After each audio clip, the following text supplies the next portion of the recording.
Hi everyone. ఇప్పటివరకు అల్లావుద్దీన్ ఖిల్జీ జయించిన 2 రాజ్యాలను చూసాము. ఇప్పుడు మేవార్ చూద్దాము. మేవార్ 1303లో మేవార్ను జయించాడు. మేవార్ రాజ్యపాలకుడు రాణా రతన్ సింగ్.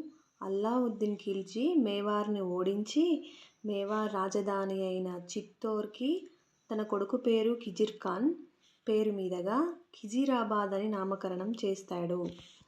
16వ శతాబ్దంకి చెందిన సూఫీ మతాచార్యుడైన మాలిక్ మహమ్మద్ జైసీ వ్రాసిన హిందీలో పద్మావతి గ్రంథంలో పద్మావతిని సొంతం చేసుకోవడానికే మేవార్పై దండెత్తాడు అల్లావుద్దీన్ ఖిల్జీ అనేసి పద్మావతి గ్రంథంలో మాలిక్ మహమ్మద్ జైసీ వ్రాశాడు.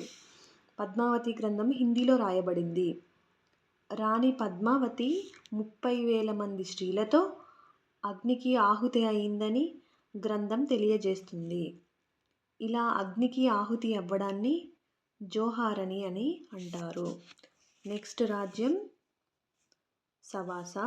1308వ సంవత్సరంలో జరిగింది ఈ యుద్ధం.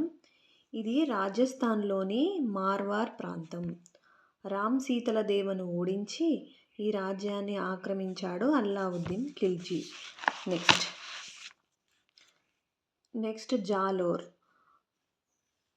రాయ్ కన్హర్ దేవను ఓడించి ఈ రాజ్యాన్ని కూడా జయించాడు అల్లావుద్దీన్ ఖిల్జీ.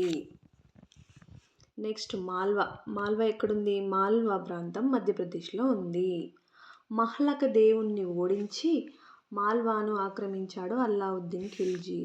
మాల్వా ప్రాంతం అనగానే మహ్లక దేవుడు ఇలా గుర్తుంచుకోవచ్చు.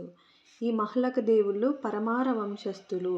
వీరు అల్లావుద్దీన్ ఖిల్జీకి ఇన్ని విజయాలు అందించిన సైన్యాధిపతులు ఆల్ప్ ఖాన్, ఉల్గ్ ఖాన్, నజరత్ ఖాన్, జఫర్ ఖాన్. వీరి సహాయంతోనే విజయాలు సాధించాడు.